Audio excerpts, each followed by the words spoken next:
அதாவது ஒரு நிறுவனம் வந்து அப்படியே கட கட கட கடகடன்னு மேல வர்றதுக்கும் ராகு தான் காரணம். நிறுவனம் அப்படியே மண்ணோட மண்ணாய் அப்படியே சரிவு அடைந்து மண்ணோட மண்ணாய் அது பூண்டோட பூண்டோட அழிஞ்சிடுறதுன்னு சொல்றோம் இல்லையா, அதற்கும் ராகு கேத்துகள் தான் காரணம். அப்புறம் வந்து திடீர்னு எல்லாமே ஒரு மாதிரி கைமீறி போற மாதிரியும் திசை மாதிரி போற மாதிரியும் என்னுடைய திட்டங்கள் வந்து செயலற்ற விதத்துல இருக்கிறதோ அப்படிங்கிற ஒரு பயம் வந்துடும். ஆக்சுவலி அந்த பயம் வந்து எக்ஸாஜரேட்டட் தான், அதிகப்படுத்தப்பட்டதான். நம்ம மனசுல நமக்கு ஏதோ ஒரு வியாதி இருக்கோ அல்லது நமக்கு ஏதோ செய்வீன. முதல்ல ஜாப்ல இருப்பவர்கள், அரசாங்க துறையில் இருப்பவர்கள் கொஞ்சம் ஜாக்கிரதையாக ஹேண்டில் பண்ண வேண்டும். டிரான்ஸ்ஃபர் கிடைக்கும், டிரான்ஸ்ஃபர் கிடைக்கிறது ஒன்றும் பிரச்சனை இல்லை. ஆனா வந்து ஒரு தண்ணி இல்லாத காட்டுக்கு மாத்திட்டாங்களோ அப்படிங்கிற மாதிரி இருக்கும். நமக்கு டிரான்ஸ்ஃபர் தேவை. நீங்க வந்து எதா இருந்தாலும் சட சட சடன்னு ரிஷபராசிக்காரர்கள் புல்டவுசராக மாறி எதிரிகளை அப்படியே தரையோட தரையா தேய்ச்சிடுவீங்க. அதுதான் வந்து 11ஆம் இடத்துல இருக்கக்கூடிய ஓம் சாந்தி சாந்தி சாந்தி.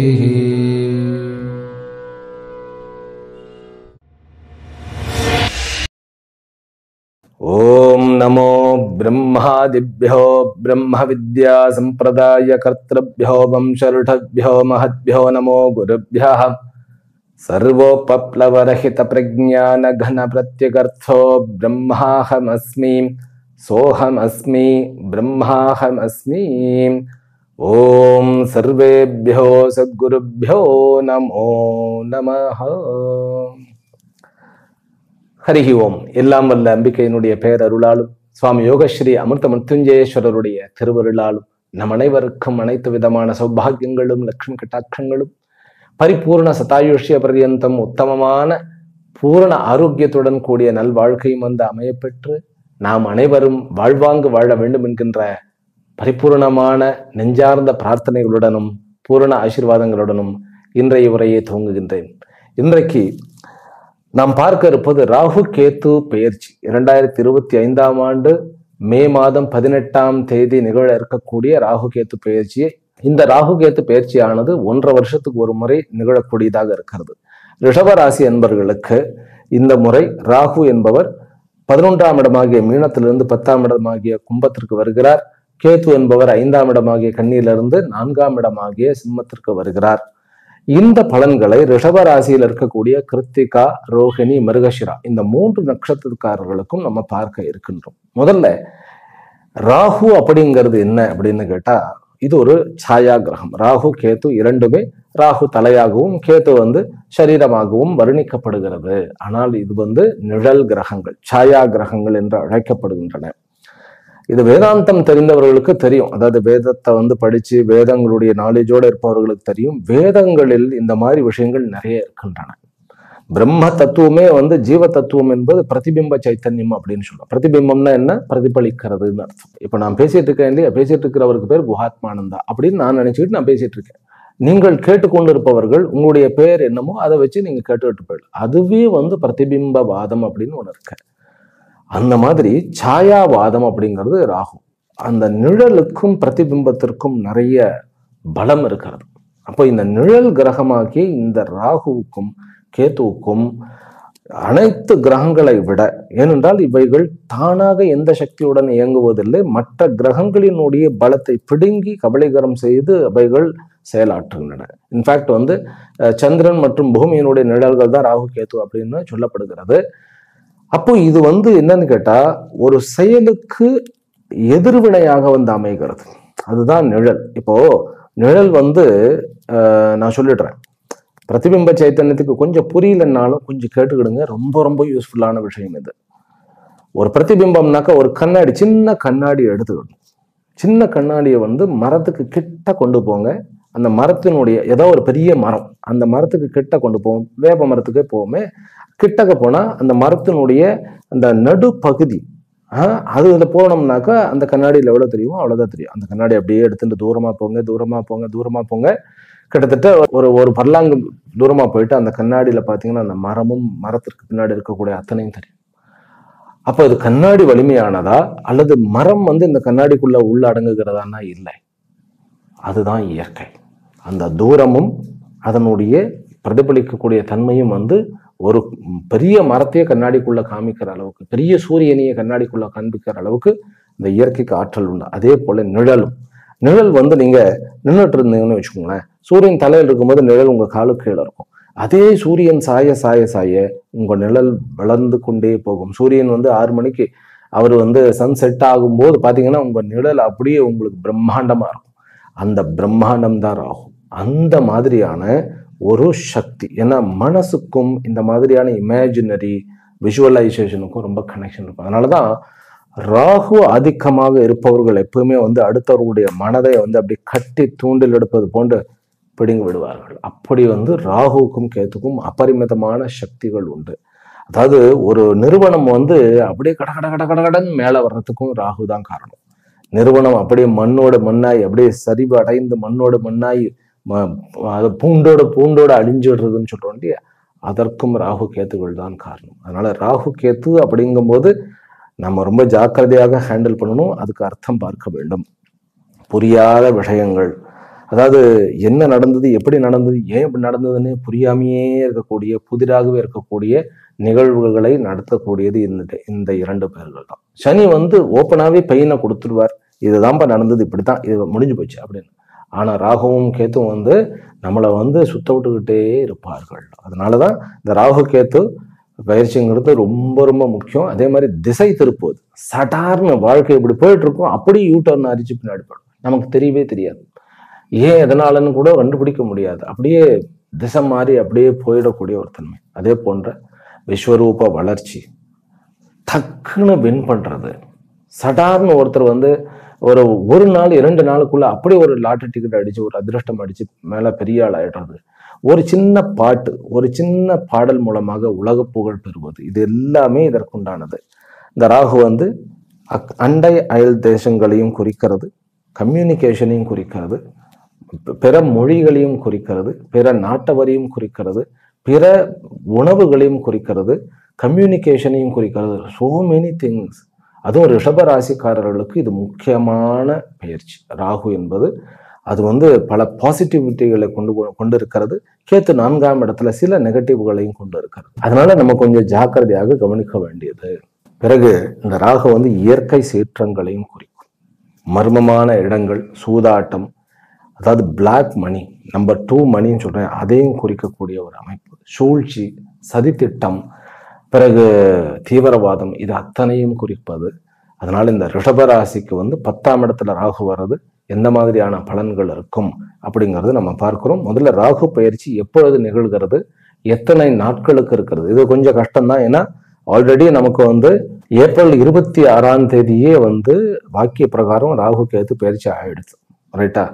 ஆனால் திருக்கணிதத்தின் பிரகாரம் வரக்கூடிய மே 18ஆம் தேதி ஆகிறது. என்னுடைய சுய கால்குலேஷன் ஒன்று இருக்கும் இல்லையா, அது இன்னும் 10 நாள் தள்ளி போறது 29ஆம் தேதி வரைக்கும். அதனால ஒரு 10 நாள் முன்ன பின்ன, பட் 1.5 வருஷத்துக்கு உண்டான பலன்களை வந்து நம்ம கரெக்டா பார்த்துக்கிடுவோம், சரியா? இருந்தாலும் என்னுடைய அந்த டேட்ஸ் எல்லாம் நான் சொல்லிடுறேன். இது வந்து நான் என்னுடைய கண்கூடாக அனுபவத்துல என்னிடம் வருபவர்களுக்கு சொல்லி அதன் பலன் எல்லாம் நம்ம வந்து அப்சல்யூட் வந்து 85-90% நிகழ்வதை நான் கணித்திருக்கின்றேன், அனுபவித்திருக்கின்றேன். சரி, 18ஆம் தேதி வந்து ராகு கேதுனுடைய பயிற்சி நிகழ்கிறது. என்னுடைய கணிப்பு பிரகாரம் 25 நவம்பர் 2026 வரைக்கும் ராகு 10ஆம் இடத்திலும் கேது உங்களுடைய 4ஆம் இடமாகிய சிம்மத்திலும் இருக்க போகிறார்கள். மொத்தம் 556 நாட்கள். அதுல வந்து நட்சத்திர வரியாக பார்ப்போம். அதாவது வந்து எப்பவுமே ராகு வந்து நட்சத்திர பலன்களை உடனே கொடுக்கறது இல்லை. ராகு வந்து எப்பொழுதுமே ஒரு வீட்டுக்கு போகிறார் அப்படின்னா அந்த வீட்டில் இருப்பவர்களை வந்து அனுசரித்து, அதாவது அந்த இருப்பவர்களுடைய அந்த சக்தியை பிடுங்கி அவர் அந்த கிரகமாவே மாறி பண்ணுவார். அது வந்து பிறந்த நேரத்துல இந்த கட்டத்துல கும்பத்துல வந்து உங்களுக்கு ஏதாவது கிரகம் இருந்தா அந்த கிரகத்தை முதல்ல பார்க்கணும். இப்போ ஃபார் எக்ஸாம்பிள் வந்து பிறந்த நேரத்துல உங்களுக்கு வந்து சுக்கிரன் இருக்கிறார் அப்படின்னாக்கா சுக்கிரனாகவே மாறி வந்து உங்களுடைய லக்னாதிபதி, உங்களுடைய ராசி அதிபதியாக, ஏன்னா ரிஷபத்துக்கு சுக்கிரன் தான் ராசி அதிபதி, ராசி அதிபதியாகவே மாறிடுவார், சுக்கிரனாகவே மாறி பலனை கொடுப்பார். இது முதல் வகைப்பட்ட பலனை கொடுக்கக்கூடிய தன்மை.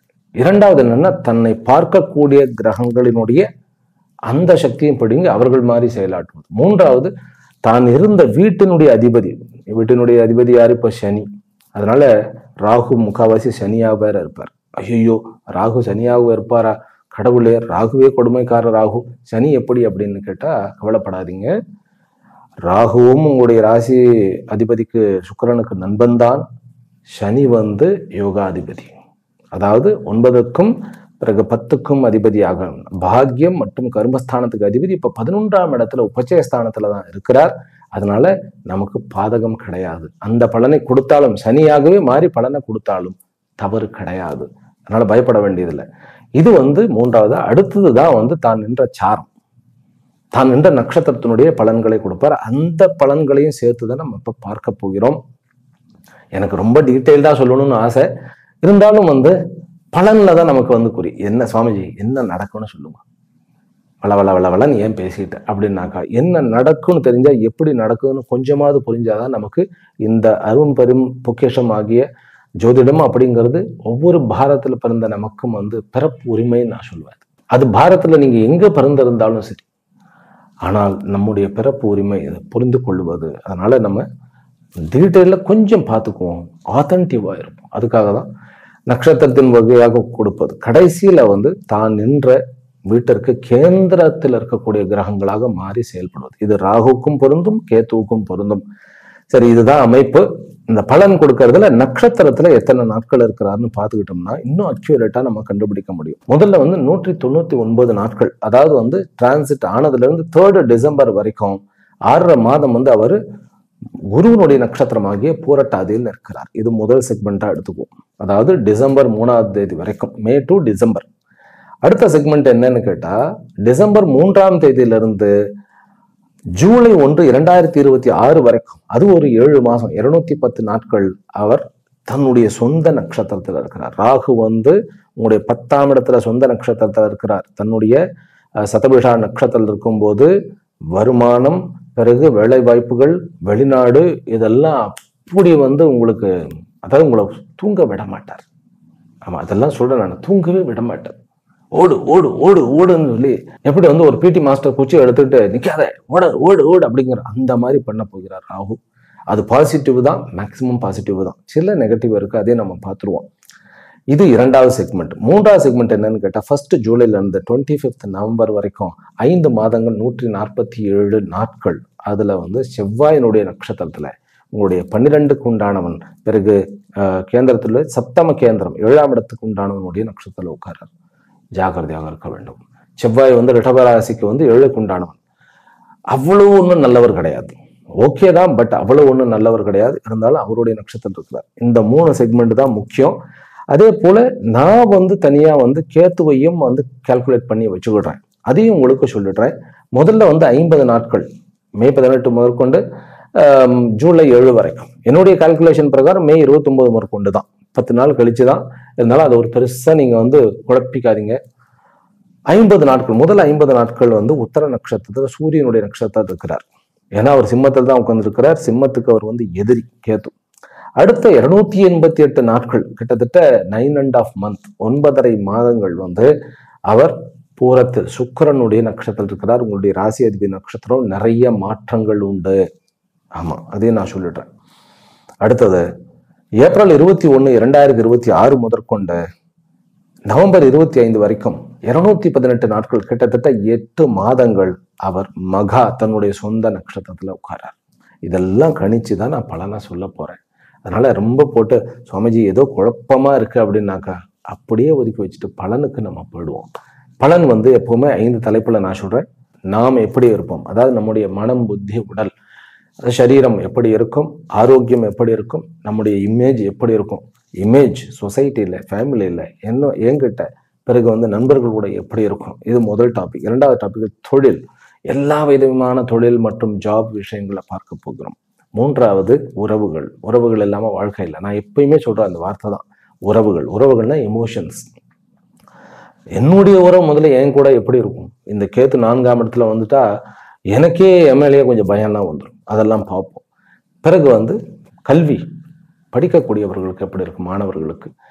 அப்புறம் கடைசியில சொத்துக்கள் வாங்க வேணாம், வைப்பானா. இதுதான் இந்த 3 செக்மெண்ட்ல ராகுவை பிரதானமாக கொண்டு, கேத்துவை என்னுடைய மனதில் கொண்டு நான் இந்த பலன்களை சொல்ல இருக்கின்றேன். சரி, முதல் பலன், நான் எப்படி இருப்பேன். கேத்து 4ஆம் இடத்துல வரதையும், ராகு வந்து 10ல் இருக்கிறதையும், குரு 2ஆம் இடத்துல இருப்பதையும், இது அத்தனையும் வைத்து பார்க்கும்போது முதல் செக்மெண்ட்ல நோ ப்ராப்ளம். வளர்ச்சி வளர்ச்சி வளர்ச்சி. ராகு வந்து 10ல வந்ததுனாலே நமக்கு என்ன ஆயிடும்னு கேட்டா, நம்ம வந்து நிறைய ஆக்டிவா திங்க் பண்ண ஆரம்பிக்கும். வெற்றிக்கான பாதை என்ன? நான் வந்து அதாவது வெற்றி தான் வாழ்க்கை, தோத்தமா வாழ்க்கை கிடையாது அப்படிங்கிற ஒரு பிலாசபிக்கு நமக்கு தெரியாமையே நம்மளே மாறிடும். ஏனென்றால் 8க்குண்டானவன் 2ஆம் இடத்துல உட்கார்ந்து இருக்கிறார் பணபர ஸ்தானத்துல. அதே 8க்குண்டானவன் தான் வந்து 11க்குண்டானவன். லாபம் லாபம் லாபம் லாபம் லாபம் லாபம். நான் இப்படியே போனா என்னுடைய வாழ்க்கை இப்படியே முடிஞ்சு போயிடும். நோ, ஐ ஹாவ் டு அப்படிம்போ. நான் வந்து ஐ ஹாவ் டு க்ரோ, நான் வந்து வளர்ந்தே தீரணும் அப்படிங்கிற ஒரு வெறி வந்துடும். முதல் செக்மெண்ட் முதல்ல ஒரு 6.5 மாசம். ஏனென்றால் குருவனுடைய நட்சத்திரத்துல தான் ராகு உட்கார்ந்துருக்கார். குரு வந்து 8க்கும் 11க்கும் உண்டான 8ஆம் இடம்னாக்கா பழைய அடி, பழைய காயங்கள், பழைய அவமானங்கள், பட்ட அவமானங்கள் வந்து தீர்ப்பதற்குண்டான அந்த ஒரு முயற்சியில் நம்ம ஈடுபடும் மனதளவில். சரி, சரீரத்தினுடைய முதல்ல மனசை முடிச்சுடுறேன். அப்புறம் 2வது செக்மெண்ட்ல வந்து சதயத்துல உட்காரும்போது பயப்படக்கூடாது. ரைட்டா? இது எல்லாமே ஒரு அண்டர்ஸ்டாண்டிங் தான். நம்ம அதுக்கு உண்டானது என்னன்னு பண்ணணும். யாரோ செய்வினை பண்ணிட்டாங்களோ, என்னால வீட்டுல நிம்மதியாவே இருக்க முடியல, நிம்மதியா தூங்க முடியல, எனக்கு ஏதோ வந்து யாரோ துரோகம் பண்ணிட்டாங்க அப்படிங்கிற மாதிரியே இருக்கும். அப்புறம் போட்டி, பொறாமை நிறைய. அதாவது எப்பவுமே வளரும் போது ஒரு விதை பூமியில போட்டு அந்த விதை வந்து மரமாக வந்து தளிர் விட்டு செடியாக, சாப்ளிங்னு சொல்லுவோம்ல, செடி கொடியாக வளரும் போது பக்கத்துல இருக்கிறதெல்லாம் அதுக்கு இடக்கா இருக்கிற மாதிரி தான் தெரியும். அந்த மாதிரி என்னுடைய வெற்றிக்கு நிறைய இடைஞ்சல்கள் இருக்கின்றன அப்படின்னா நீங்க வளர ஆரம்பிச்சிட்டீங்கன்னு அர்த்தம். நம்ம அந்த மாதிரி தான் எடுத்துக்கணும். அப்புறம் வந்து திடீர்னு எல்லாமே ஒரு மாதிரி கைமீறி போற மாதிரியும், திசை மாதிரி போற மாதிரியும், என்னுடைய திட்டங்கள் வந்து செயலற்ற விதத்துல இருக்கிறதோ அப்படிங்கிற ஒரு பயம் வந்துடும். ஆக்சுவலி அந்த பயம் வந்து எக்ஸாஜரேட்டட் தான், அதிகப்படுத்தப்பட்டதான். நம்ம மனசுல நமக்கு ஏதோ ஒரு வியாதி இருக்கோ, அல்லது நமக்கு ஏதோ செய்வினை பண்ணிட்டாங்களோ, வியாபாரத்தில் இப்படி ஆயிடுச்சோ அப்படி ஆயிடுச்சோன்னு சொல்லிட்டு வீட்டில் வந்து இருக்கிறது கொஞ்சம் நிம்மதி இல்லாமல் இந்த விஷயங்கள் இருக்கும். ஆமா, நான் கொஞ்சம் எக்ஸாஜரேட் பண்ணி சொல்லிட்டேனா அப்படின்னு கூட எனக்கு ஒரு டவுட் இருக்குதா அப்படின்னு நீங்க கேட்டீங்கன்னா, கொஞ்சம் எக்ஸாஜரேட் பண்ணியிருக்கேன். இருந்தாலும் இந்த மாதிரியான மனோபாவம் இருந்ததுனாக்க கவலைப்பட வேண்டியதில்லை. கம்மன் அமைதியா அம்பாளுடைய கோயிலுக்கு போங்க, அமைதியா உட்காருங்க. ஓம் ஐம் மகாசக்தியை நமஹா, அவ்வளவுதான். ரிலாக்ஸ். ஏதோ நம்ம கைக்கு மீறி போக போறதில்லை. சனி ரொம்ப சேஃபான 11ஆம் இடத்துல தான் உட்கார்ந்துருக்கார். குரு சேஃபா 2ஆம் இடத்துல தான், 8க்குண்டான குரு 2ஆம் இடத்துல தான் உட்கார்ந்து இருக்கிறார். நடுவில் அவர் போய் உச்சமாயிட்டு மறுபடியும் வரப்போறார். ஒன்றும் நமக்கு தலைக்கு மீறி போறதில்லை.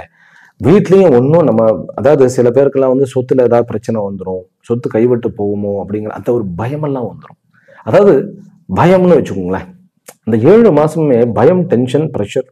அதாவது ரிஷபராசிக்காரர்களுக்கு இந்த ராகு பயிற்சி வந்து எப்படி இருக்கும்னு கேட்டா, சஸ்பென்ஸ், த்ரில்லர் அப்படிங்கிற மாதிரி இருக்கும். அதாவது ஒரே புதிய புதிய திருப்பங்களுடன் கூடிய ஒவ்வொரு நாளும் கிளைமேக்ஸாக இருக்கக்கூடிய ஒரு திரைப்படம் மாதிரி இருக்கும். இருந்தாலும் அவர்களுக்கு நன்மைகள் பல காத்துக்கிட்டு இருக்கு. பல வருஷங்கள் வந்து நடைபெறாத வளர்ச்சிகளும் விகாசங்களும், விகாசம்னாக்கா எக்ஸ்பான்ஷனும் வந்து, வளர்ச்சிங்கிறது growth 2 பக்கம். அதாவது வந்து நல்ல ஒரு பிசினஸ் ஆரம்பிச்சிட்டோம், அது grow ஆகிட்டே போறது ஒண்ணு, எக்ஸ்பேண்ட் ஆகிட்டே போறது இன்னொன்னு. இந்த 2ம் நடக்க போகிறது ரிஷபராசி அன்பர்களுக்காக. அதனால நம்முடைய மனம் வந்து அந்த பயத்துல இருக்கும் கொஞ்சம். அதை வந்து நம்ம ரெமெடி வந்து என்ன, கோயிலுக்கு போறது வழிபாடு தான். சரி, 3வது செக்மெண்ட்ல எப்படி இருப்பேன், அவிட்டம் வந்த உடனே அப்படின்னு ஒண்ணு கொஞ்சம் வந்து நமக்கு 12ஆம் இடத்து அதிபதி பிறகு 7ஆம் இடத்து அதிபதி இல்லையா, கொஞ்சம் நமக்கு வந்து தன்னம்பிக்கை வந்துடும். செவ்வாயினால எப்படி தன்னம்பிக்கை வரும் அப்படின்னு கேட்டா, ஒரு போராளியை நம்ம பார்த்துக்கலாம், ஆனதை பார்த்துக்கலாம். எல்லாம் இப்படி பண்றீங்களாடா, நான் பார்த்துக்கிறேன் அப்படிங்கிற மாதிரி கொஞ்சம் கிட்டத்தட்ட ஒரு விரக்தியா, ஆனா இந்த வெறி பிடிச்ச மாதிரி கொஞ்சம் ஆயிடுவோம். என்ன சுவாமிஜி நார்மலாவே இருக்க மாட்டோமா, என்ன இவ்வளவு பலன் இவ்வளவு இதா சொல்றேன் அப்படின்னாக்கா, ராகு உங்களை ஓட வைக்கும். 11ஆம் ராகுக்கும் 10ஆம் ராகுக்கும் சின்ன வேரியேஷன் தான். 10ஆம் ராகு உங்களை, இரண்டால் கேத்து 4ஆம் இடத்துல இருக்கார் இல்லையா, உங்களுடைய நிம்மதியை கொஞ்சம் குறைத்து உங்களை வந்து ஓட வைக்கும், வெற்றியை நோக்கி ஓட வைக்கும். 11ஆம் இடத்து ராகு உங்களுடைய புத்தியை கசக்கி வெற்றியை சுவைக்க வைக்கும். ஆனால் இங்கேயும் வந்து வெற்றியை சுவைக்க வைக்கும். ஆனா உங்களை பிழிஞ்சிடும். அது உண்மை இருந்த உண்மையே. ஏனென்றால் ரிஷபராசிக்காரர்களுக்கு மற்ற கிரகங்கள்லாம், மற்ற பெரிய கிரகங்கள்லாம் குருவும் சரி சனியும் சரி ரொம்ப சேஃப்கார்டா இருக்கிறார்கள். சரி, சரீரத்தினுடைய ஆரோக்கியம் எப்படி இருக்கும் நமக்கு அப்படின்னாக்கா, சரீரத்தினுடைய ஆரோக்கியத்துல ஆரம்பத்துல இருந்து முதல் வரைக்கும் குணமாயிட்டே இருப்பீங்க. தூக்கம் மட்டும் குறைத்து விடக்கூடாது. தூக்கம் குறைச்சிடக்கூடாது, கண்டதை சாப்பிடக்கூடாது. ராகு கேத்துன்னு சொன்னாலே கண்டேஜியஸ்னு ஒண்ணு. அதனால உணவு எப்பவுமே வெளியே ஓடிக்கிட்டே இருப்போம். நம்ம வீட்டுல இருக்கவே முடியாது.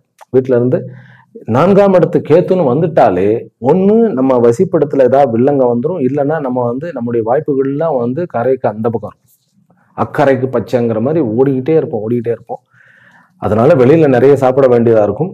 சாப்பிட்டு நம்முடைய வயிற்றை கெடுத்துக்கிடாம இருந்தா போறோம். சில பேருக்கு ஸ்கின் டிசீஸ் வரக்கூடிய வாய்ப்புகள் இருக்கு. அதுக்கு ரெமெடி என்னன்னு கேட்டா, துர்கை வழிபாடு, காளியினுடைய வழிபாடு அல்லது லலிதா சகஸ்ரநாம பாராயணம். உடல் ஆரோக்கியத்தை பொறுத்த வரைக்கும் மேக்சிமம் குணம் ஆகிக்கொண்டேதான் இருப்போம். ஒன்றும் பிரச்சனை இல்லை. குரு 8ஆம் வீட்டை பார்க்கறதுனால ஆயுள் நீட்டிப்பு உண்டு, நோ ப்ராப்ளம். ஆக உடல் அளவிலும் மனதளவிலும் நான் ஓரளவுக்கு சொல்லிட்டேன். உடல் அளவில் இன்னும் ஒரு விஷயம் நான் சொல்லிடுறேன். அதாவது நிறைய நம்ம அலையிறோம் அப்படின்னு தூக்கத்தை குறைச்சிட்டோம் அப்படின்னா உஷ்ணம் அதிகமாகிடும், உடம்புல பித்தம் அதிகமாகக்கூடிய ஒரு சான்சஸ் இருக்கு. அதனால கொஞ்சம் ஜாக்கிரதையாக நம்ம பார்த்துக்கொள்ள வேண்டியது. சில பேர் என்ன பண்ணுவான்னு கேட்டால், ஜங்க் ஃபுட்டை நிறைய சாப்பிட்டு வெயிட்டை கூட்டி கொள்ளக்கூடிய ஒரு வாய்ப்பு இருக்கு. அது மட்டும் நம்ம அவாய்ட் பண்ணிட்டோம். சரி, அடுத்தது தொழில். இப்போ வந்துருவோம். தொழிலுக்கு என்ன அப்படின்னாக்கா ரொம்ப பொறுமையாவே பார்த்துருவோம். அதாவது முதல்ல ஜாப், பிறகு தொழில். ஜாப்ல பிரைவேட், கவர்மெண்ட்னு 2ஆ பிரிச்சுக்குவோம். அது உள்ளூரா, வெளியூரா, வெளிநாடா, இதெல்லாம் பார்த்துக்குவோம். முதல்ல ஜாப்ல இருப்பவர்கள், அரசாங்க துறையில் இருப்பவர்கள் கொஞ்சம் ஜாக்கிரதையாக ஹேண்டில் பண்ண வேண்டும். டிரான்ஸ்ஃபர் கிடைக்கிறது ஒன்றும் பிரச்சனை இல்லை. ஆனா ஒரு தண்ணி இல்லாத காட்டுக்கு மாத்திட்டாங்களோ அப்படிங்கிற மாதிரி இருக்கும். நமக்கு டிரான்ஸ்ஃபர் தேவைப்படும், ஆனாலும் கூட நம்ம போற இடம் இன்னும் கூட மோசமா போயிடுமோ அப்படிங்கிற மாதிரி இருக்கும். கவலைப்பட வேண்டாம், அப்படி இருக்க போறதில்ல. டிரான்ஸ்ஃபர் தான், உங்களுக்கு ஒன்றும் பிரச்சனை இல்லை. விநாயகரை கும்பிடுங்க. ஓம் கம் கணபதயே நமஹ அப்படிங்கிற மந்திரத்தை சொல்லிட்டே இருங்க. அது உங்களுடைய டிரான்ஸ்ஃபரை ஒரு நல்ல இடத்துக்கு கொண்டு போகும். டிரான்ஸ்ஃபர் இல்லைனாலும் ஒரு சீட்டுல இருந்து இன்னொரு சீட்டுக்கு போறதும் டிரான்ஸ்ஃபர் தான். அப்படிங்கும்போது ப்ரமோஷனாக அந்த டிரான்ஸ்ஃபர் அமைவதற்கு நிறைய சான்சஸ் இருக்கின்றன கவர்மெண்ட்ல இருப்பவர்களுக்கு. இதுவே அரசியல் இருப்பவர்களுக்கு வெற்றி நிறைய உண்டு. சில லாஸ் எல்லாம் இருக்கும், சில காம்ப்ரமைஸ் எல்லாம் பண்ண வேண்டியது இருக்கும், ஆனால் வெற்றி நிறைய உண்டு. இது கவர்மெண்ட்ல இருப்பவர்களுக்கு. கவர்மெண்ட்ல புதிதாக முயற்சி செய்பவர்களுக்கு வேலை கிடைக்குமானாக்கா கண்டிப்பாக கிடைக்கும். கொஞ்சம் ஜிக்ஜாக் பண்ண வேண்டியதா இருக்கும். அது என்ன சுவாமிகள் என்னக்கா புரிஞ்சுக்கிடுங்க. அவ்வளவுதான். எல்லாமே சொல்லிட்டு இருக்க முடியாது இல்லையா? அதனால வேலை கிடைக்கும், கண்டிப்பாக வேலை கிடைக்கும். சரி, பிரைவேட் செக்டர்ல இருப்பவர்களுக்குன்னா வெளிநாடு ஆன்சைடு போகக்கூடிய யோகங்கள். பிறகு ராகு 10க்கு வந்துட்டாலே ஷார்ட்டா, வித்தின் ஷார்ட் பீரியட், அதாவது ஒரு சின்ன ஒரு ட்ரிக் பண்ணி இப்படி பண்ணி பார்க்கலாமே அப்படின்னு சொல்லி ஒரு சிம்பிளா ட்ரை பண்ணும்போது கிளிக் ஆகி ப்ரமோஷன் கிடைக்கிறது, வெளிநாட்டுக்கு போறது, தனக்குன்னு ஒரு ஸ்டைலை உருவாக்குறது, இதெல்லாம் இந்த ராகு கேதுனுடைய அமைப்பு. அதாவது ஜாப்லயே இந்த மேல பாஸுக்கு ஒரு உகந்தவனா தன்னை ஏற்படுத்தி கொண்டு உருவாக்கி கொண்டு அந்த ஒரு சின்ன சிம்பிள் ட்ரிக்கின் மூலமாக கொஞ்சம் தட்ட வேண்டிய இடத்துல தட்டி, கொட்ட வேண்டிய இடத்துல குத்தி, கொஞ்சம் ஒரு சாணக்கியனாக தன்னை உருவாக்கி கொள்ளக்கூடிய அமைப்பு இந்த ரிஷபராசி அன்பர்களுக்கு இந்த ராகு பயிற்சி கொடுக்கிறது. ஆக ப்ராக்ரஸ் தான். வெளிநாடு போகக்கூடிய யோகம் நிறைய உண்டு. ஏன்னா 8க்கு உண்டானவன் 2ஆம் இடத்துக்கு வரும்போது வெளிநாட்டு மணி நிறைய உண்டு. சனியே 11ஆம் இடத்துல இருக்கிறார். அப்படிங்கும்போது வெளிநாட்டு பணம், வெளிநாடு போகக்கூடிய வாழ்க்கை கொஞ்சம் நல்ல ஒரு வாழ்க்கையாக அமையும். சூதாட்டத்தில் நிறைய பணம் கிடைக்கும். ஆனால் கொஞ்சம் ஆரோக்கியத்தை இழக்கக்கூடிய, காம்ப்ரமைஸ் பண்ணக்கூடிய அளவுக்கு நம்ம போகக்கூடாது சூதாட்டத்துல. ஏனென்றால் 4ஆம் இடம் கேத்து அப்படிங்கிறது வயிற்றையும் குறிக்கிறது, அதே போல நம்முடைய நிம்மதியும் குறிக்கிறது. நிம்மதினா நம்ம தூங்கினாலும் நிம்மதி உண்டு. ஆமா, நம்ம அதே மாதிரி ஒரு லிக்கர் கன்சியூம் பண்ணினாலும் நிம்மதியா இருக்கும், அப்படியே ஹாயா இருக்கிற மாதிரி இருக்கும். அதுக்காக நம்ம லிக்கர் பக்கம் போயிடக்கூடாது, ரொம்ப ஜாக்கிரதையாக இருக்க வேண்டும். பிரைவேட்ல இருப்பவர்களுக்கு நல்ல ஒரு வளர்ச்சி உண்டு, டிரான்ஸ்ஃபரும் உண்டு. தான் விரும்பிய இடத்துக்கு போவோமா அப்படின்னாக்கா அதுதான் கொஞ்சம் கஷ்டம். அதற்காக நீங்கள் அம்பிகையை வழிபட வேண்டும். அதுலேயும் கூட குறிப்பாக ராகு தசை நடந்து கொண்டு இருக்கிறது. இப்போ வந்து கிருத்திகா நட்சத்திரக்காரர்கள் அப்படின்னாக்கா ராகு தசை நடக்கும்போது அவர்களுக்கு கிட்டத்தட்ட 40ல இருந்து 50க்குள்ள வந்துடும், 35ல இருந்து 50க்குள்ள அவர்களுடைய வயது வந்துடும். அப்படிப்பட்டவர்களுக்கு தான் விரும்பிய இடத்துக்கு போக முடியாம கொஞ்சம் வந்து அல்லாட வேண்டியதா இருக்கும். அதற்கும் நான் என்ன சொல்றேன்னு கேட்டா, கொஞ்சம் உங்களுடைய திறமையை பயன்படுத்துங்க. நான் சொன்ன மாதிரி தட்டுறது வேண்டிய இடத்துல தட்டி, குட்ட வேண்டியதில் குட்டி, அதுக்கும் உங்களுடைய புத்தியானது வழிவகுக்கும். சரி, 2 பேருக்கும் பண்ணியாச்சு. அடுத்தது தொழில் சார்ந்த விஷயத்துல வீட்டுல தங்க முடியாது, ஆபீஸ்ல தங்க முடியாது, ரவுண்ட் அடிச்சுக்கிட்டே இருந்தா வளர்ச்சி வந்துகிட்டே இருக்கும். அது என்ன ஃபீல்டுல நீங்க இருந்தாலும் சரி. முக்கியமாக நான் சொல்ல வருவது கம்யூனிகேஷன் ஃபீல்டு. அப்புறம் ஒரு நாட்டுக்கும் இன்னொரு நாட்டுக்கும் தொடர்புல அந்த மாதிரி இருக்கக்கூடியது, ஒரு நாடு விட்டு ஒரு ட்ரேடிங் பண்றது, இந்த மாதிரி விஷயத்துல நல்ல ஒரு அமைப்பு உண்டு. மேலும் அந்த லிங்குவிஸ்ட் மாதிரி இருக்கா இல்லையா, ஒரு டிரான்ஸ்லேட்டர் இருப்பவர்கள், அல்லது வந்து ஒரேட்டராக இருப்பவர்கள், டப்பிங் ஆர்டிஸ்டாக இருப்பவர்கள், பிறகு வந்து எழுத்து பத்திரம் இவைகள்லாம் வந்து இருப்பவர்கள், லாங்குவேஜ் சார்ந்த எந்த ஒரு தொழிலா இருந்தாலும் நல்லா ஷைன் பண்ண முடியும். அப்புறம் திரைத்துறையில வந்து டைரக்டர்ஸாக நிறைய பேர் உருவாக்கக்கூடிய ஒரு வாய்ப்புகள் இருக்கு. சொந்த தொழில் அப்படிங்கிறது ஆரம்பிக்க முடியுமா அப்படின்னு கேட்டா, இதுதான் வந்து சரியான நேரம். இதுவே சரியான நேரம். ஏனென்றால் குரு நல்ல இடத்துல உட்கார்ந்துருக்கிறார், உச்சமாகவும் போக போகிறார். அப்படிங்கும்போது இந்த ஒரு வருஷத்தை பயன்படுத்துங்க. எந்த மாதிரி ஃபீல்டுல வந்து நல்லா இருக்கான், டேட்டாஸ், அப்புறம் வந்து ஐடி ஃபீல்டு, பிறகு வந்து இன்ஜினியரிங் வகைரா, கெமிக்கல் வகைரா. கொஞ்சம் லேக் ஆகிறது யாருக்கு அப்படின்னு பார்த்தா, மெடிக்கல்ல இருக்கக்கூடிய அவர்களுக்கு கொஞ்சம் லேக் ஆகக்கூடிய சான்சஸ் இருக்கு. அவர்களுக்கும் வந்து குரு உச்சமாக போகும்போது நல்ல ஒரு அமைப்பு இருக்கு. உச்சமாக எப்போ போகிறாருன்னு கேட்டால் ஒரு 48 நாட்களுக்காக குரு உச்சமாகிறார். அது வந்து 2025 கடைசி, அதாவது வந்து டிசம்பர்ல இருந்து 2025 டிசம்பர்ல இருந்து மார்ச் 2026 வரைக்கும். அப்போ வந்து டக்குன்னு ஒரு அப்லிஃப்ட் வந்துடும். மெடிக்கல்ல படிக்கக்கூடியவர்கள், டாக்டர்ஸ், இவர்களுக்கு எல்லாருக்குமே. லாஜிஸ்டிக் வைத்து நடத்துபவர்கள் வந்து கொஞ்சம் ஜாக்கிரதையா இருக்கணும். வண்டி வந்து ஏனென்றால் கேத்து வந்து 4ஆம் இடத்துல இருக்கிறது அப்படிங்கிறது அவர்களுக்கு கொஞ்சம் டவுன் ட்ரெண்டு தான். வண்டிகளை வந்து நம்ம கொஞ்சம் என்ன சொல்றதுன்னா, எஃப்சி எல்லாம் வாங்கி அது கொஞ்சம் பழைய வண்டி எல்லாம் கழிச்சிடுறது மிக மிக முக்கியம். இப்போ பிசினஸ் காம்படிஷன், எதிரிகள் அப்படிங்கிற விஷயம் வந்து கொஞ்சம் ட்ரபிள்சமா இருக்க போகிறது. ஏனென்றால் 10ஆம் இடத்து ராகு என்பது அது வந்து 10ஆம் இடம் என்பது ஒரு உபச்சய ஸ்தானம் தான். அது கும்பமாக இருக்கிறதுனாலையும் அவர் வந்து 2வது செக்மெண்ட் ராகு வரும்போது, அதே ராகு வரும். 2வது செக்மெண்ட்னா என்ன, டிசம்பர் 2025 முதல் ஜூலை 2026 வரைக்கும் நமக்கு ராகுனுடைய நட்சத்திரத்துல ராகு உட்கார்ந்து இருக்க போகிறார்.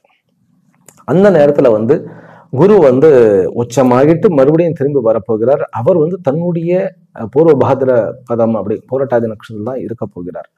அப்படிங்கும்போது பாதகம் கிடையாது. இருந்தாலும் அந்த குரு வந்து 3ஆம் இடத்துக்கு போகும்போது குருவனுடைய பார்வை நமக்கு கிடைக்காது. அப்படிங்கும்போது நான் சொன்னேன், அந்த முதல்ல சொன்னேன் இல்லையா, செய்வன வச்சுட்டாங்களோ, அல்லது வந்து புரியாத புதிரா இருக்கும் எல்லாமே. புதிர்னாக்கா இன்ட்ரெஸ்டிங்கான புதிரா இருந்தா பரவாயில்லையே, ஏதோ ஒரு தப்பு நடந்துகிட்டே இருக்கிற மாதிரியும், நஷ்டமாவது ஏன் நஷ்டமாகிறதுன்னு தெரியல, கூட இருக்கிறவர்கள் மேலேயே கொஞ்சம் சந்தேகம் வந்துடும். இதற்கெல்லாம் காரணமும் இருக்கும். சந்தேகப்படுற மாதிரியே சில விஷயங்கள் இருக்கும். சந்தேகப்படக்கூடியவர்களாக இருப்பார்கள். இதுல வந்து நம்ம கொஞ்சம் எந்த ஃபீல்டுல இருந்தாலும் இதை நம்ம ஃபேஸ் பண்ணித்தான் ஆகும்.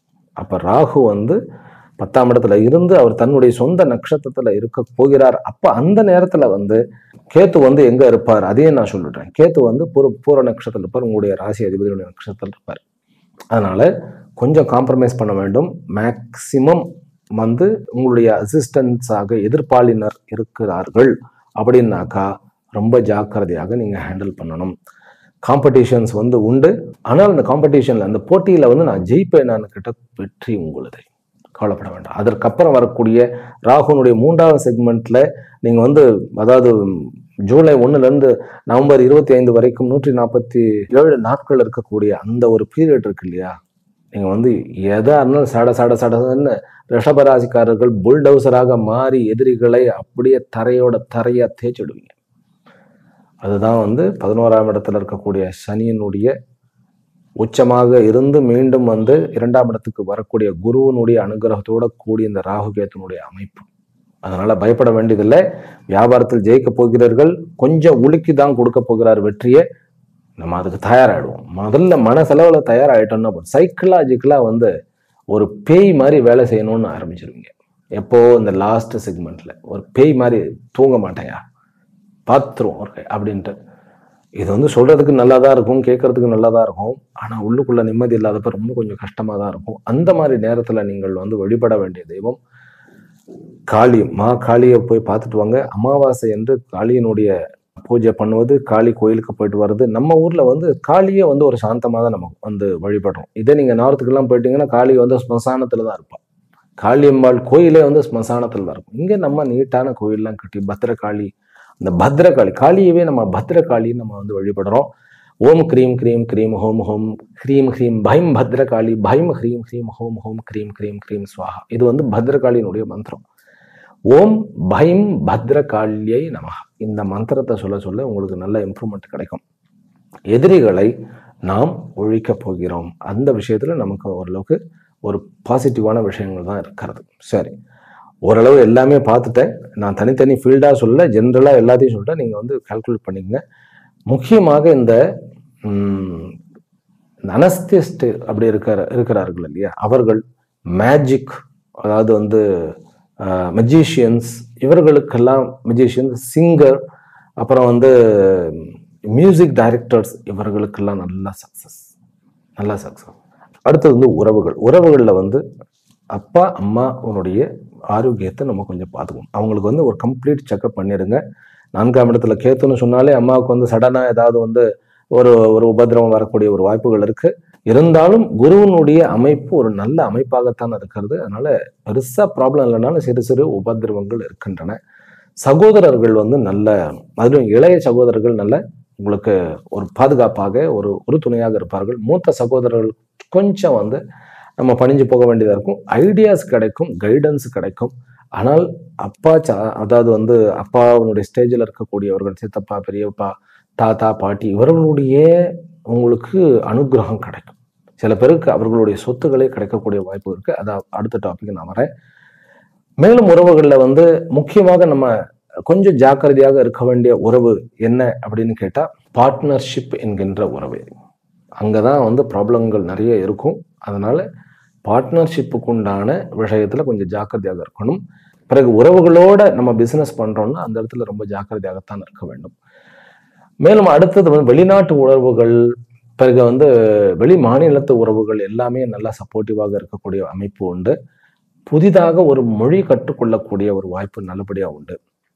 பிறகு கொஞ்சம் வந்து தாந்திரிகமாக பூஜை எல்லாம் பண்றது, அந்த மாதிரியான விஷயங்களும் இந்த உங்களுக்கு வந்து இந்த உறவுகளுடைய விஷயத்துல கொஞ்சம் ஹெல்ப் பண்ணும். அதுக்காக பிளாக் மேஜிக்னு போயிடக்கூடாது. எந்த ஒரு பூஜையும், யாகமும், ஹோமமும் நம்மளை பாதுகாக்க இருக்கணும், நம்மளை வளர்ச்சியை பாதையில கூட்டிட்டு போகணும். அடுத்தவனை அழிக்கிறது மட்டும் நோக்கம்னு இருக்கவே கூடாது. அது எவ்வளவு பெரிய பூஜையா இருந்தாலும் சரி, அது என்ன ஆயிடும், நம்மளையே பாதிச்சிடும். அந்த ஒரு நெகட்டிவான வழியை மட்டும் எடுத்துடக்கூடாது. அதுல ரொம்ப ஜாக்கிரதையாக இருக்கணும். ஏன்னா ராகு வந்து 10ஆம் இடத்துல இருந்தா, கேத்து 4ஆம் இடத்துல இருந்தா நம்மளும் பண்ணுமையா, பள்ளி சூனியெல்லாம் வைப்போமையா அப்படின்னு தோணும்.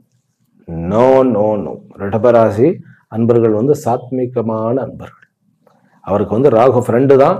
ஆனா அந்த ராகுவே வந்து கொஞ்சம் நம்ம இது பண்ணோம்னாக்கா வேற மாதிரியான பலனை கொடுத்துரும். அதனால அது வேண்டாம். இதுல வந்து ஆர்மி, ஏர்ஃபோர்ஸு, இதுல நேவியில வந்து வேலை கிடைச்சதுனாக்கா தாராளமா போய்க்கலாம். பெரிய பெரிய ஹையர் அஃபீஷியல், போலீஸ் டிபார்ட்மெண்ட், அதிகாரத்துறையில் இருப்பவர்களுக்கு கொஞ்சம் வந்து ஸ்ட்ராங்கான ஒரு ட்ரீட்மெண்ட் அவர்களுக்கு கிடைக்கும். அதாவது வந்து டக்குன்னு தண்ணி இல்லாத காட்டுக்கு தூக்கி போடுற மாதிரி இருந்தாலும் அவர்கள் வெற்றி, கடைசியில் அவர்களுக்கு வெற்றி கிடைக்கும். சரி, உறவுகளை ஓரளவு பார்த்தாச்சு. கணவன் மனைவி உறவு அப்படிங்கிறதுல கொஞ்சம் நம்ம ஜாக்கிரதையாக இருக்க வேண்டும். ஏனென்றால் சனி வந்து என்னதான் இருந்தாலும் பார்வையில் பார்த்துட்டு இருக்காரு. 2ஆம் இடத்துல வந்து குரு இருக்கிறதுனால குடும்பத்துல ஒரு குழப்பமும் கிடையாது. கொஞ்சம் அட்ஜஸ்ட்மெண்ட் பண்ணிட்டு போகணும். திருமண உறவு வந்து உங்களுக்கு ரொம்ப ஜம்முன்னு இருக்கிறது. இந்த வருஷம் ரொம்ப நாள் திருமணம் ஆகலைன்னாலும் இந்த ஒரு வருஷத்துக்குள்ள டக்குன்னு குரு வந்து உச்சமாய் போறதுக்குள்ள ராகுனுடைய அமைப்புனாலேயே வந்து நல்ல ஒரு திருமணம் நடந்துடும். கொஞ்சம் தூரமாக இருப்பார்கள் உங்களுடைய வாழ்க்கை துணை வருபவர்கள். அதனால ஒன்றும் பிரச்சனை இல்லை. குழந்தை வரம் வந்து 5ஆம் இடத்துல இருந்த கேத்து 4ஆம் இடத்துக்கு வந்தோடனே குழந்தை வரத்துல இருந்த தடை வந்து நீங்கிடும். அதனால ஒன்றும் பிரச்சனை கிடையாது. அதனால உறவுகள்ல வந்து கணவன் மனைவி உறவு, புதிய திருமண உறவு, பிறகு குழந்தை பிறக்கக்கூடிய உறவு, இதுவும் வந்து நல்ல விதமாகவே இருக்கிறது. சரி, அடுத்தது வந்து படிப்பு.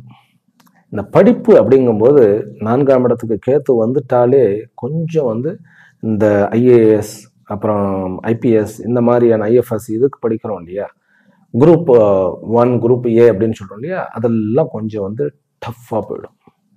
என்ன சுவாமிஜி எப்படி சொல்லிட்டார் அப்படின்னா, உள்ளதை நான் சொல்லிட்டேன். டஃப்பாக தான் இருக்கும். விநாயகருடைய கணபதியினுடைய உபாசனை உங்களுக்கு ஹெல்ப் பண்ணும். வெளிநாடு போய் படிக்கக்கூடியவர்கள், ஆல்ரெடி வெளிநாட்டில் இருப்பவர்களுக்கு இது ஒரு நல்ல டைம். இது வந்து ரொம்ப நல்ல அவர்கள் நினைத்ததை சாதிக்கக்கூடிய ஒரு டைம்.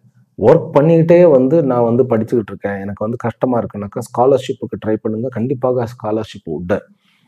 4ஆம் இடத்து கேத்து அப்படிங்கிறது வெளிநாட்டில் இருக்கக்கூடிய மாணவர்களுக்கு பொக்கிஷமான ஒரு நல்ல ஒரு அமைப்பு இருக்கும். ஆனால் வந்து உள்ளூருக்கு வரணுங்கிற ஒரு ஏக்கம் இருக்கும், அது வர முடியாமல் இருக்கும். அதுதான் ஒரு பிரச்சனை. மற்றபடி வளர்ச்சியில் வந்து நோ ப்ராப்ளம். சயின்ஸ் படிப்பவர்கள், பிறகு சயின்டிஸ்டாக மாறணும் அப்படிங்கிறவர்களுக்கு இது ஒரு நல்ல ஒரு அமைப்பு. மெடிக்கல் சயின்ஸுக்குமே இது ஒரு நல்ல அமைப்பு தான். படிக்கிறதுல ஒன்றும் ப்ராப்ளம் கிடையாது. யூஜியில் கொஞ்சம் குழப்பங்கள் இருக்கும். பிஜி படிப்பவர்களுக்கு அனாயாசமாக படிச்சுக்கிட்டு போயிட்டே இருக்கலாம். வெளியூருக்கு போய் படிக்கணும்னு நினைக்கிறவர்கள் தாராளமாக படிக்கலாம், ஒன்றும் பிரச்சனை இல்லை. இதில் ராகுனுடைய முக்கியமான விஷயமாகிய ஆர்டிஃபிஷியல் இன்டெலிஜென்ஸ் தான் தி பெஸ்ட். நீங்கள் படிக்க வேண்டிய ஒரு சமாச்சாரம். நீங்கள் எந்த ஃபீல்டில் இருந்தாலும் அதுக்குன்னு தனி கோர்ஸ் வந்து அதை பண்ணி வைங்க. எதிர்காலத்துக்கு அவ்வளோ அபரிமிதமான ஒரு வளர்ச்சியை கொடுக்கக்கூடியதில் அது ஒரு முக்கியமான அங்கம் வகிக்கும். ஐடியில் இருப்பவர்கள் கொஞ்சம் சங்கடத்துக்கு உள்ளாவார்கள். அவர்களுக்கு வந்து கொஞ்சம், அதை நான் சொன்ன மாதிரி ஒரு இக்கட்டான நிலை, அந்த 2வது செக்மெண்ட்ல கொஞ்சம் இக்கட்டான விஷயங்கள் வரும். அதாவது வந்து கம்ப்யூட்டர் சயின்ஸ் படிப்பவர்கள் அப்படி சொல்லணும், அது கொஞ்சம் இக்கட்டான நிலைமை. அது கொஞ்சம் நம்ம பார்த்துக்கணும். சரி, இந்த சிஏ பண்ணுபவர்கள், அதாவது ஒரு சார்ட்டர்ட் அக்கௌண்டண்ட்டாக மாறணும் அப்படிங்கிறவர்கள் ஒரு நல்ல கிஃப்ட் உண்டு. குரு வந்து உச்சமாகும் போது ராகுனுடைய அமைப்பும் கேத்துனுடைய அமைப்பும் 2026 டக்குன்னு அவர்களுக்கு கிடைக்கக்கூடிய ஒரு வாய்ப்புகள் உண்டு. சரி, தொழிலில் வந்து ரியல் எஸ்டேட் பண்ணுபவர்கள், அதை நான் விட்டு போயிடுச்சு இருந்தாலும் சொல்லிடல. தொழிலில் ரியல் எஸ்டேட் பண்ணுபவர்கள் ரொம்ப ஜாக்கிரதையாக இருங்க. பத்திரம், நம்ம ப்ராப்பர்ட்டி வாங்குறது விற்கிறதுல ரொம்ப ஜாக்கிரதையாக இருங்க. டாக்குமெண்ட்ஸை இழந்துடக்கூடாது. அதே போல் கதாசிரியர்கள் தன்னுடைய கதைகளை வந்து இழந்துடக்கூடாது, ரொம்ப ஜாக்கிரதையாக இருக்கணும். அடுத்தவர்கள் சீட் பண்ணக்கூடிய ஒரு அமைப்பு வந்துடும். பொருள்களில் வந்து பைக், அதாவது மேக்ஸிமம் பைக்கு தான் சொல்லுவோம். பைக் அண்ட் மொபைலை வந்து கொஞ்சம் பத்திரமா பார்த்துக்கணும் இந்த ஒரு 1.5 வருஷமும். ஏன்னா மொபைலை தொலைச்சிக்கிட்டே இருக்கக்கூடிய வாய்ப்பு இருக்கும். இல்லைன்னா அது கரப்ட் ஆகிடும், கீழே போட்டுருவோம். இல்லை பைக் எங்கேயாவது நிறுத்திட்டு நம்ம பாட்டுக்கு வந்துடுவோம். இந்த மாதிரியான மறதி விஷயங்களும் கொஞ்சம் இருக்கும். இந்த கேத்து இருக்கிறதுனால அதெல்லாம் கொஞ்சம் கவனமாக இருக்கணும். சரி, கடைசியில் சொத்துக்களில் வந்து நான் வந்து சொத்துக்கள் கூட்டுவேனா அல்லது குறைப்பேனா அப்படின்னு நான் கேட்டேன். சொத்துக்கள் கண்டிப்பாக வாங்க முடியும், தங்க நகைகள் வாங்க முடியும். பிறகு வந்து கடன் வந்து கிடைக்கும். நம்ம பிஸ்னஸ் புதுசாக ஆரம்பிக்கிறதுக்கு கடன் கிடைக்கும். அதாவது கடல் கடந்து நமக்கு வந்து சொத்துக்கள் வாங்கக்கூடிய யோகமானது இருக்கிறது அப்படின்னு சொன்னால் அதுக்கு மிகை இல்லை. சொத்துக்கள் கண்டிப்பாக அசையா சொத்து ரெண்டுமே வாங்க போகின்றோம். வண்டி வாகனங்கள் வாங்கும்போது மட்டும் செகண்ட் ஹேண்டு வேண்டவே வேண்டாம். ஏனென்றால் கேத்து வந்து 4ஆம் இடத்துல இருந்தால் செகண்ட் ஹேண்டில் ஏதாவது வில்லங்க இருக்கும், அது வேண்டாம். நம்ம வந்து அப்படி வாங்க வேண்டும் அப்படின்னாக்கா இந்த 2வது செக்மெண்ட்டை விட்டுடுங்க. அதாவது 3 டிசம்பர் 2025 முதற்கொண்டு 1 ஜூலை 2026 வரைக்கும் இருக்கக்கூடிய 7 மாதத்தை வந்து வண்டி வாங்க விஷயத்தை தள்ளி போடுங்கள். அந்த டியூரேஷன்ல வாங்க வேண்டாம். ஒன்று அதற்கு முன்பு வாங்கிடலாம் அல்லது அதற்கு பின்பு வாங்கலாம். என்ன கேட்டால் வண்டி வாகனங்கள் வாங்குவதற்கு முதல்ல 6 மாதம் த பெஸ்ட் டைம். அதனால அந்த நேரத்தில் வண்டி வாகனங்கள் வாங்கலாம். சார், நிலம் எப்போ கிரயம் பண்ணலாம் அப்படின்னு கேட்டால் 3வது செக்மெண்ட் 147 நாட்கள், அதாவது 1 ஜூலை 2026 நவம்பர் 25, 2026 வரைக்கும் இருக்கக்கூடிய காலகட்டத்தில் லேண்டு ரெஜிஸ்ட்ரேஷன் எல்லாமே பண்ணலாம். இல்லையா முதல்லையே பண்ணிடலாம். முதல்ல 6 மாதத்துக்குள்ள லேண்டு வாங்கிடலாம். அட்வான்ஸ் போகிறதும் அப்படிதான். புதிதாக வீடு கட்டணும்ப்பா அப்படின்னா கொஞ்சம் பொறுமையாக இருக்கணும் சார். கொஞ்சம் இல்லை, உங்களுடைய ஜாதகத்தை பார்த்து கொள்ளுங்கள். ஜாதகத்தை பார்த்து தசாபுக்தி எல்லாம் ரொம்ப நல்லா இருக்குன்னாக்கா தாராளமாக வீடு கட்டுவதற்கு ஒரு தடையும் இருக்காது. சரி, மேக்சிமம் எல்லாம் சொல்லியாச்சு. எல்லா நலன்களையும் வளங்களையும் இந்த ராகுவும் கேத்துவும் உங்களுக்கு மற்ற கிரகங்களினுடைய அனுகிரகங்களுடன் கூடி உங்களுக்கு வழங்க வேண்டும். உங்களுடைய வாழ்க்கை வெற்றிகரமாக வாழ்க்கையாக மாற வேண்டும் என்கின்ற ஆசீர்வாதங்களுடனும் பிரார்த்தனைகளுடனும் இன்றைய உரையை நிறைவு செய்கின்றேன். ஹரிஹி ஓம். ஸ்ரீ குருப்யோ நமோ நம. ஓம். மீண்டும் அடுத்த வீடியோவில் சந்திக்கின்றேன்.